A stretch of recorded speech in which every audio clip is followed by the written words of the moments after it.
Ďakujem veľmi pekne. Pred týždňom som predstavila môj program 3x7 pre 21. storočie pre Bratislavu ako metropolu. Vtedy som aj povedala, že jedným z hlavných bodov môjho programu je poriadok, slušnosť a transparentnosť, otvorenosť. Vy viete presne, že som kandidátkou veľkej 5-strannej koalície. Predstavujem sa teraz v kampani, ktorá sa rozbieha so všetkými kandidátmi tejto koalície do mestského zastupiteľstva, teda kandidátmi. A dnes by som vám chcela otvoriť vlastne to pozadie, na základe ktorého vznikal môj program a aj predstaviť ľudí, ktorí v prípade, že sa stanem primátorkou, pôjdu so mnou do magistrátu s najväčšou pravdepodobnosťou. Myslím si, že to ešte nebolo urobené, ale ja si myslím, že je to zaujímavé, aby voliči, ktorých dúfam vy budete informovať, vedeli, akým spôsobom vlastne vznikal môj program, kto ho ovplyvňuje a kto bude vlastne tým človekom, ktorý bude stať pri mne na magistráte. Ja by som teda poprosila dnes pána Gera, aby vám povedal také svoje vízie a svoje zásady. Ja by som len chcela upozorniť, že veľmi dôležitým priestorom, v ktorom budeme budovať metropolu Bratislavu, je moderný mestský dopravný systém. Myslím si, že to sú tiež otázky, ktoré budete môcť smerovať ako na mňa, tak na pána Gera. A som veľmi rada, že môžem vám povedať, že v utorok mám rokovania na ministerstve dopravy, aby som spresnila po návštevách či už ministra štátnych tajomníkov a generálnych riaditeľov v Bruseli, ktorí vyjednávajú na ministerstve dopravy použitie európskych fondov a zároveň je Pavol Frešo, župan, so svojím vicežupanom Ivon Nesrovnalom tiež v Bruseli a tiež rokujú vlastne o nových podmienkach poskytovania vlastne alebo užívania európskych fondov. Toto bude veľmi dôležité aj pre Bratislavu, takže aj v tom sme jeden tím. Poprosila by som teraz pána Gera o pár slov. Nech sa páči. Tak ďakujem. Ja som sa rozhodol podporovať pani Vašáriovú odborne, a to z toho dôvodu, že ma zaujala jej otvorenosť a jej ochota a sila riešiť problémy, ktorých je v Bratislave neúrekom. Bratislava ako moje rodné mesto je pre mňa veľká výzva a celú moju odbornosť, ktorú som získal v rôznych dôležitých projektoch rôznych veľkostí, by som chcel venovať tomuto mestu, ako si dať späť to, čo som tu počas štúdia, respektíve predtým dostal, a myslím, že to je pomerne dôležité. Ako prvé také, alebo najdôležitejšie kroky považujem vypracovanie určitej vízie vývoja mesta. K tomu patrí už spomenutá moderná doprava samozrejme a vôbec riešenie dopravných problémov, ktoré sú v Bratislave veľmi, veľmi viditeľné. Myslím, že to každý z vás pozná, každý deň cíti. A okrem toho samozrejme veci, ktoré sú s tým spojené, ako takých mojich 5 problémových miest, ktoré sa začínajú PKO. Druhá taká ťažisková problematická zóna, to je rozšírenie historického mesta smerom na námestia a parky, to znamená námestie SNP, námestie pred Grasalkovičovým palácom, námestie Štúrovo, Kamenné a tak ďalej. To sú námestia, ktoré sú nevhodné a nehodné metropoly európskeho rázu, akým Bratislava je, viac niekedy na papieri ako v skutočnosti. A tie 4 roky by potom pani primátorka sa určite zasadila za to, aby boli viditeľné zmeny, nielen v malých prvkoch ako výmena okien a detské ihriská čo je všetko dôležité, ale Bratislava potrebuje jedno veľké ťažisko a tá medzinárodnosť Bratislavy je nielen jej polohou, nielen Dunajom a hradom, ale ako hlavné mesto jedného európskeho štátu by sa mala ešte viac zviditeľniť, ako to dodnes je, aj ako turistická destinácia.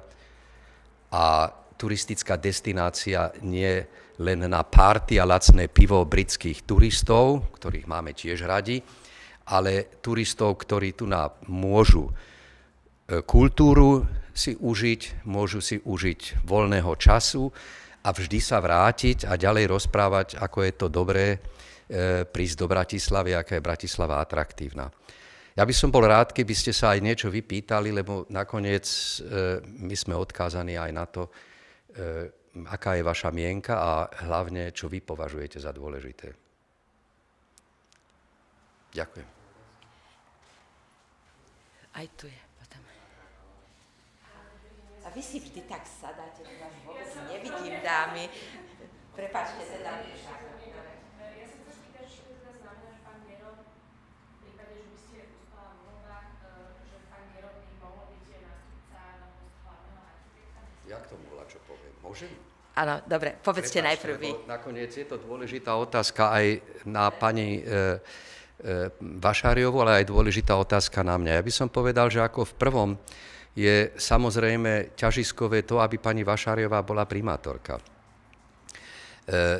To druhé je to, o tom som ani tak nehovoril, aby bola možnosť vytvoriť fungujúci magistrát, fungujúcu mestskú správu, tak ako by to malo jedno, zase poviem, metropolné mesto mať. Na čo majú tí, čo ho platia, teda tí daňoví bratislavčania, vlastne nárok. A toto je prvé, čo by bolo treba vytvoriť. Architekt mesta ako funkcia, ktorá nemá právomoci, je to, čo Češi hovoria kšoví a na to by som sa nikdy nedal a na to by som ani pani Vašáriová na to nemá, ako si to nie je jej vízia, to môžete sama povedať, ale to v každom prípade nie. Čiže záleží na tom vyhrať voľby a záleží na tom si rozmyslieť, aká štruktúra je potrebná pre tento magistrát.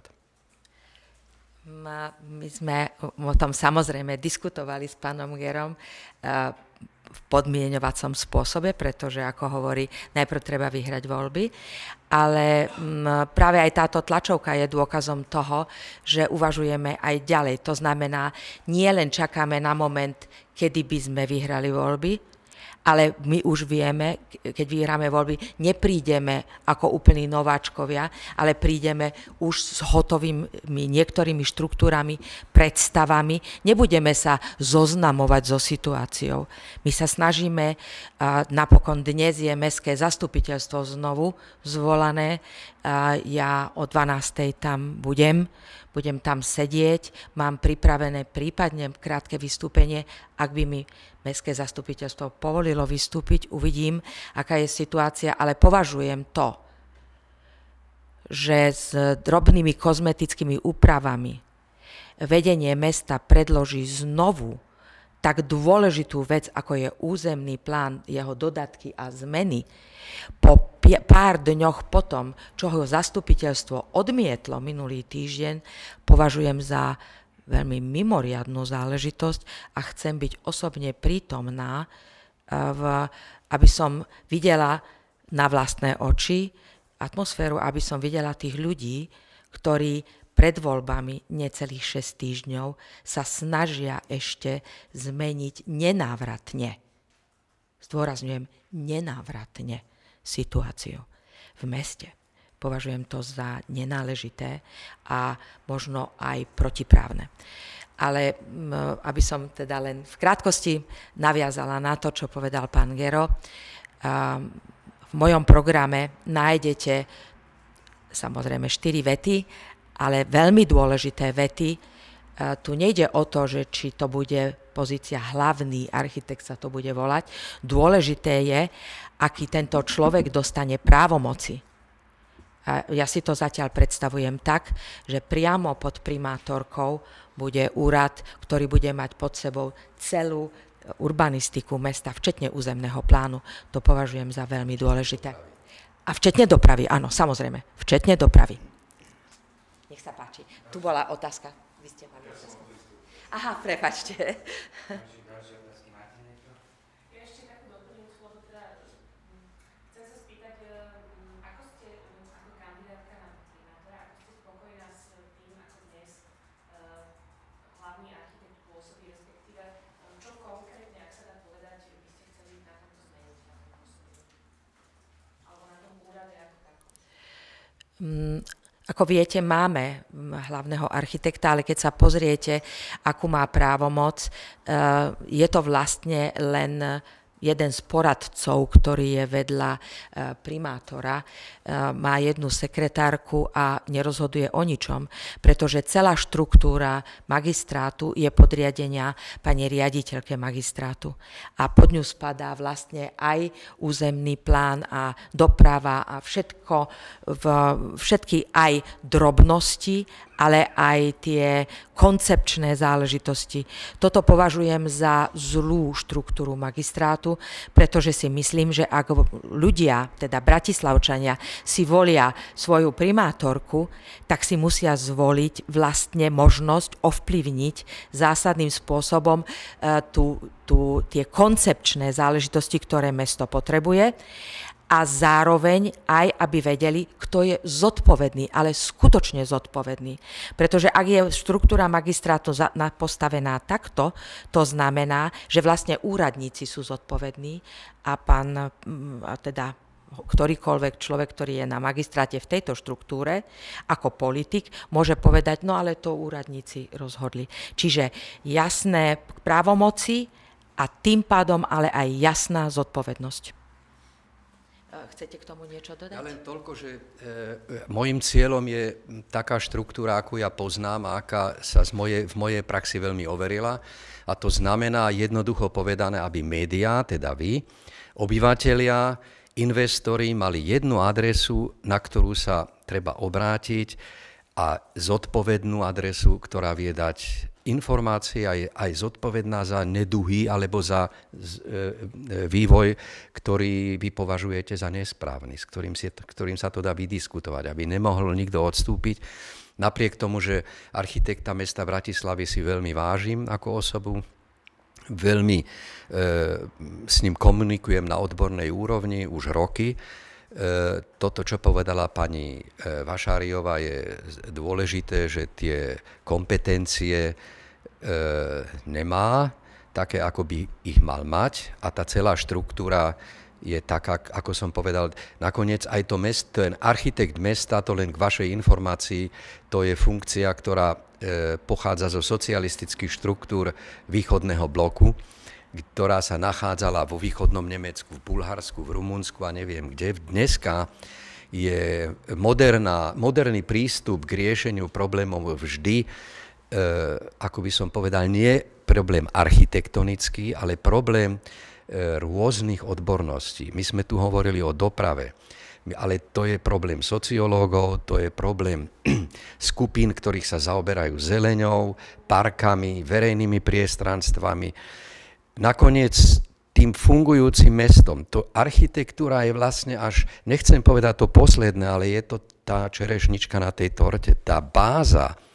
To sú všetky tieto funkcie, ktoré robia mesto príjemným a ktoré robia mesto takým, kde sa dá dobre žiť a kde radi žijete.